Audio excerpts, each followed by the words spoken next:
Hi friends, welcome to கதை கொண்டாட்டம். நம்ம ஆடுகளம் சீரியலில் இன்றைக்கி என்ன இன்ட்ரெஸ்டிங்காக போயிட்டுருக்கு அப்படின்னு பார்த்தீங்கன்னா, மாப்பிள்ளை பார்க்குறத தடுக்கிறக்காக ஸ்ருதி பல சதி வேலை செஞ்சு அந்த பழி நம்ம சத்யா மேலே விழுந்துருச்சு. இப்போது சத்யா தான் அந்த தப்பெல்லாம் தெரிஞ்சு அர்ஜுன் சத்யாவை ஒரு வழி பண்ணிட்டாங்க.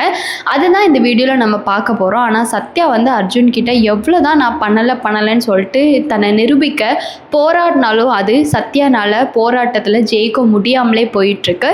இந்த வீடியோவை ஃபுல்லாக பார்த்தா தான் இந்த வீடியோக்கான ட்விஸ்ட் என்ன அப்படிங்கிறது உங்களுக்கு தெரியும். அதுக்கு முன்னாடி நம்மளோட சேனலை நீங்கள் சப்ஸ்கிரைப் பண்ணாமல் பார்த்தீங்கன்னா சப்ஸ்கிரைப் பண்ணிக்கோங்க. இந்த வீடியோவை லைக் பண்ணிவிட்டு வீடியோவை ஃபுல்லாக பாருங்கள். அப்போ தான் நான் சொல்லக்கூடியதை நீங்கள் மிஸ் பண்ணாமல் இன்றைக்கான எபிசோடை நீங்கள் பார்க்க முடியும். ஸோ என்ன ஆச்சு அப்படின்னு பார்த்தீங்கன்னா, நம்ம ஸ்ருதியோட கல்யாணத்தை நடத்த ஸ்ருதி எவ்வளோ பெரிய திட்டம் போட்டிருந்தாலும் நம்ம சத்யா மேலே அந்த பழியெல்லாம் வந்துருச்சு. நீங்கள் ப்ரோமோவில் பார்த்துருப்பீங்க யூடியூப்பில். நம்ம சத்யா மேலே எல்லா பழியுமே வந்துருச்சு. மாப்பிள்ளை அபியும் ஸ்ருதியும் ஒன்றா இருந்த ஃபோட்டோ பார்த்துட்டாங்க. இப்போ அந்த விஷயம் சத்யா மேலே இந்த பழி வந்துருச்சு. இதை தெரிஞ்ச அர்ஜுன் சத்யா மேலே செம்மையாக கோபமாக இருக்காங்க. அப்போது அர்ஜுன் கிட்ட சத்யா சில விஷயங்கள் சொல்கிறாங்க. அர்ஜுன், நீங்கள் பாரு அர்ஜுன், நான் அந்த தப்பை பண்ணவே இல்லை. எதனால் நீ என்ன புரிஞ்சிக்கவே மாட்டேங்கிற? நீ என்ன புரிஞ்சுக்கிட்டது இவ்வளோதானா அப்படின்னு கேட்க, நம்ம அர்ஜுன் சத்யா கிட்ட நடந்துக்கிட்ட விதம் பார்த்தீங்கன்னா, ஆமாடி, நான் உன்னை புரிஞ்சுக்கிட்டது ரொம்ப கம்மி தான். நான் உன்னை புரிஞ்சுக்காதது தான் இன்னும் ரொம்ப அதிகமாகவே இருக்குது. நான் உன்னை ரொம்ப சாதாரணமாக எடை போட்டேன். ஆனால் நீ இவ்வளோ பெரிய கேடிங்கிறது எனக்கு தெரியாமலே இருக்குது. நீ சரியான கேடிடி. நீயே டபுள் கே மாட்றியா?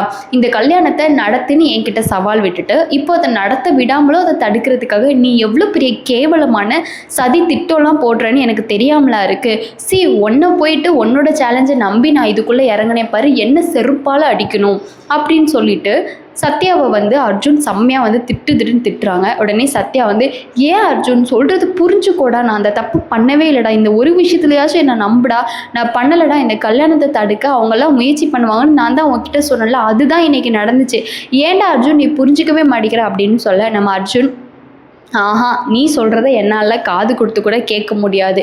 நீ குற்றவாளி தாண்டி. நீ பல தப்பை நீ பண்ணுறவ தானே. நீயும் உன் குடும்பமும் ஒரு ஏமாத்துக்கார குடும்பம் தானே அப்படிங்கிற மாதிரி சொல்கிறாங்க. இப்போ அர்ஜுன் அந்த கோபத்தில் நான் உன்னை என்ன பண்ணுறேன்னு பாரு அப்படின்னு சொல்லிட்டு கையில் தண்ணி குடிச்சிட்ருக்க அந்த ஜக்கு இருக்கும்ல, அந்த ஜக்கு கண்ணாடி கிளாஸ் ஜக்கு, அந்த ஜக்கை வச்சுட்டு சத்யாவை அப்படியே தூக்கி அடிக்க போகிறாங்க. அதை எடுத்து கரெக்டாக தேவி வந்துட்டாங்க உள்ளே. அதனால் சத்யா தப்பிச்சாங்கன்னு தான் சொல்லணும், இல்லைன்னா சத்யாவுக்கு ஏதாச்சும் ஒன்று ஆயிருந்திருக்கும். அப்போ அர்ஜுன் சத்யாவை அப்படி தூக்கி அடிக்க போகும்போது தேவி அர்ஜுன் அப்படின்னு சொல்லிட்டு கத்திட்டாங்க. உடனே அர்ஜுன் உடனே அதை கப்பை இப்படி தூக்கி அடிக்க போனவர் தேவியை பார்த்துட்டு, எனக்கும் தண்ணி தாக வந்துருச்சு, அதான் இதான் சக்கில் ஒரு தண்ணியை குடிச்சாச்சு. தேவி உள்ளே வர அப்படியே அர்ஜுன் தேவி பார்த்துட்டு இப்படியே குடிக்கிறாரு, தண்ணியை குடிக்கிறாரு. குடித்ததுக்கப்புறமா தேவி என்ன நடக்குது அர்ஜுன் இங்கே அப்படின்னு சொன்னோடனே, நான் வேறு எதுவும் பேசுகிற போகிறேன், தயவு செஞ்சு அமைதியாக இருங்க தேவி. ஏன்னா சத்யாவுக்கு கோவம், தேவி மேலே அந்த கோவம் இருக்குல்ல. ஏன்னா தேவி தான் அக்கான்னு அர்ஜுனுக்கு தெரியும். ஆனால் தேவிக்கு தெரியாது, அர்ஜுனுக்கு இதெல்லாம் விளப்பமும் தெரியும் அப்படிங்கிறது தேவிக்கு தெரியாது இல்லையா. உடனே தேவி என்ன அர்ஜுன் பண்ணுறீங்க அப்படின்னு சொன்னோடனே, தயவு செஞ்சு அமைதியாக இருங்க, அப்புறம் அபிக்கும் சில உண்மைகள் தெரிய வரும் அப்படின்றார். உடனே தேவிக்கு செம்ம ஷாக்கு. என்ன அர்ஜுன் மிரட்டுறீங்களா அப்படின்னு சொல்லிட்டு தேவி கேட்குறாங்க. அர்ஜுன் உடனே, நான் எதுக்கு மிரட்ட போகிறேன், எனக்கு தெரிஞ்ச மாதிரி நான் எப்படி இந்த சத்யா கூட வாழாமல் இருக்கணும், அதே மாதிரி அபிக்கும் தெரிய வந்துச்சுன்னா அபியும் அவங்க கூட கண்டிப்பாக வாழ மாட்டான். அபியோட சந்தோஷத்துக்காக மட்டும்தான் நான் இந்த சத்யா பண்ணுறதெல்லாம் பொறுத்துட்ருக்கேன். உங்கள் தங்கச்சிக்கு எவ்வளோ ஒரு அகங்காரம் இருக்கோ, எவ்வளோ ஒரு ஆத்திரம் இருந்துச்சுன்னா, இவெல்லாம் ஒரு பொண்ணா, ஒரு பொண்ணோட வாழ்க்கையை எப்படி கெடுக்கலான்னு போவா. அந்த ஸ்ருதி பாவம் அபியவே நினச்சிட்டு இருந்தா. அபி கிடைக்கலன்னோடனே கல்யாணமே வேண்டான்றதான். அவ்வளோ போய் நான் தான் இந்த சத்யா தூண்டி விட்டனால, இந்த சத்யா கல்யாணத்தை நடத்தி காட்டுன்னு சொன்னனால, சரி இந்த சத்யா சொல்கிறதுல ஏதோ ஒன்று இருக்குமோ அப்படின்னு சொல்லிட்டு நான் தான் ஸ்ருதியோட கல்யாண பொறுப்பை எடுத்து மாப்பிள்ளையும் கஷ்டப்பட்டு பார்த்து ஸ்ருதிக்கு மாப்பிள்ளை பார்ப்பேன்னா, ஆனால் உங்கள் தங்கச்சி டபுள் கேம் ஆடுவாளாம். இது என்ன விதத்தில் நியாயம் தேவி சொல்லுங்கள் அப்படி சொல்லிட்டு சொன்னோடனே தேவி சொல்கிறாங்க அர்ஜுன் கிட்ட, அர்ஜுன் தயவு செஞ்சு புரிஞ்சுக்கோ அர்ஜுன், சத்யா எந்த தப்புமே பண்ணியிருக்க மாட்டா அப்படின்னு சொல்ல, தயவு செஞ்சு நிறுத்துங்க. உங்கள் குடும்பமே ஒரு பொய்க்கார குடும்பம் தானே. உங்கள் குடும்பத்தில் உங்கள் அம்மா, உங்கள் அப்பா, நீங்கள், உங்கள் தங்கச்சி எல்லாருமே பொய் சொல்லி குடும்பம் தானே. அந்த நலனப்பா அப்பாவே இல்லை, ஆனால் அவங்கள அப்பான்னு அந்த அவங்களோட பொண்ணே பொய் சொல்ல வச்சவங்க தானே நீங்கள் எல்லாரும். அப்படிங்கிற மாதிரி அர்ஜுன் வந்து செம்மையாக வந்து கோவப்படுறாங்க. சத்யானாலையும் புரிய வைக்க முடியல, தேவினாலையும் புரிய வைக்க முடியல. சரி என்ன பண்ண முடியும், அர்ஜுன் தான் இந்த மாதிரி சொல்கிறாங்களே அப்படிங்கிற மாதிரி எனக்கு கொஞ்சம் தண்ணி தவிக்குது.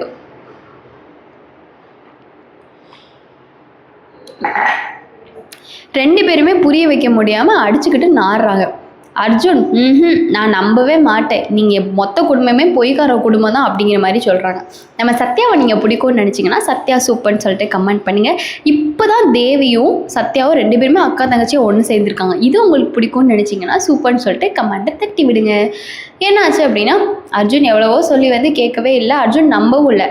அப்போ தான் வந்து சத்யாவும் தேவியும் ஒரு விஷயத்த சொல்கிறாங்க. தேவியை வந்து சத்யா கிட்டே கேட்குறாங்க. அப்போ தான் அர்ஜுனுக்கு புரிய வரணும் அப்படின்னு சொல்லிட்டு சத்யா அந்த மாப்பிள்ளை நம்பர் உனக்கு எப்படி சத்யா அப்படி சொல்லிட்டு கேட்குறாங்க. உடனே சத்யா வந்து அதை தாக்கா எனக்கும் தெரியல, அவரோட நம்பர் யார்கிட்ட இருக்குன்னு கூட எனக்கு தெரியாதுக்கா, அவரோட நம்பர் எப்படிக்கா என் ஃபோனில் வந்துச்சு அப்படின்னு கேட்கும்போது அர்ஜுனுக்கு ஒரு யோசனை வருது. ஆமாம்ல, மாப்பிளோட நம்பர் நம்ம ஃபோனில் மட்டும்தான் இருந்துச்சு, நம்ம யார்கிட்டையுமே நம்பர் ஷேர் பண்ணவே இல்லை.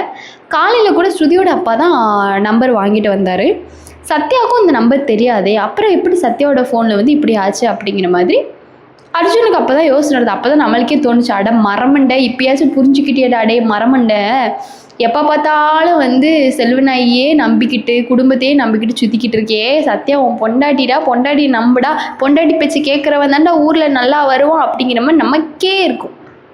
ஆனால் என்ன பண்ண, நோ பிரயோஜனம், அது என்ன சொல்லுவாங்க, சிம்பிளி வேஸ்ட் அந்த மாதிரி முடியவே இல்லை. சத்யா போராடியும் கேட்கல அர்ஜுன், தேவி போராடியும் கேட்கல. இப்போ அர்ஜுனுக்கே யோசனை வருது. உடனே தான் அர்ஜுன் வந்துட்டு சத்யா அவன் ஃபோனை கொடு அப்படின்னு சொல்லிட்டு கேட்க, உடனே சத்யாவும் ஃபோனை கொடுக்குறான். கொடுத்துட்டு மாப்பிள்ளையோட நம்பர் உனக்கு எப்படி வந்துச்சு அப்படின்னு கேட்கும்போது தான் சத்யா அதை தான் அர்ஜுன் நானும் கேட்குறேன், எனக்கு எப்படி தெரியும் மாப்பிள்ளையோட நம்பர், உங்கள் ஃபோனை நான் எடுக்கவே இல்லை, உங்கள் ஃபோனில் பாஸ்வேர்டு கூட எனக்கு தெரியாது அர்ஜுன் அப்படின்னு சொல்ல. ஆமாடா இதுவும் லாஜிக் கரெக்டு தானே, இந்த சத்யாவுக்கு நம்ம ஃபோனில் உள்ள பாஸ்வேர்டு கூட தெரியாதே, நம்ம அவ்வளோக்கு கூட இந்த சத்யாவை அலோவ் பண்ணதே கிடையாது, இந்த சத்யா கூட வாழ்ந்தா தானேடா உனக்கு தெரியும் பாஸ்வேர்டு, சத்யாவுக்கு எப்படி சத்யா கூட வாழ்ந்தா தானே தெரியும் அர்ஜுனோட பாஸ்வேர்டு என்ன, ஹஸ்பண்டோட பாஸ்வேர்டு என்னன்னு, அவங்க தான் வாழவே இல்லையே அப்படின்னு இருக்கும்போது தெரியாதுல்ல. ஸோ அப்படிங்கிற மாதிரி இருந்துச்சு நமக்கு. இப்போ அதுக்கப்புறம் வந்து அர்ஜுனுக்கு இப்போ தான் வந்து ஸ்ருதி மேலே செல்வநாயகி மேலே எல்லார் மேலேயும் ஒரு சந்தேகம் வர ஆரம்பிச்சிருக்கு. உடனே அர்ஜுன் வந்து யதார்த்தமாக வந்து ஸ்ருதி ரூமை கிராஸ் பண்ணும்போது தான் தேவி எப்படி செல்வநாயகி ரூமை கிராஸ் பண்ணும்போது செல்வநாயகி பேசுகிறது எல்லாத்தையும் கேட்டாங்களோ, அதே மாதிரி அர்ஜுன் வந்து ஸ்ருதி ரூமை கிராஸ் பண்ணும்போது தான் ஸ்ருதி வந்து பேசிகிட்டு இருக்காங்க. நான் எப்படி வந்து இவளை ஓட விட்டேன் பார்த்தீங்களா, இந்த சத்யா எனக்கு எதிரையே அர்ஜுன் மாமாவை திருப்பி விட்டா, ஆனால் நான் எப்படி அர்ஜுன் மாமாவை இப்போ அவளுக்கே திருப்பி விட்டேன் பார்த்தீங்களா, இதுதான் ஸ்ருதியோட ஸ்டார்டிங் டச்சுங்கிறது அப்படிங்கிற மாதிரி ரொம்ப பெருமையாக பேசிக்கிறாங்க. நெக்ஸ்ட் வீடியோவில் பார்க்கலாம். டாடா.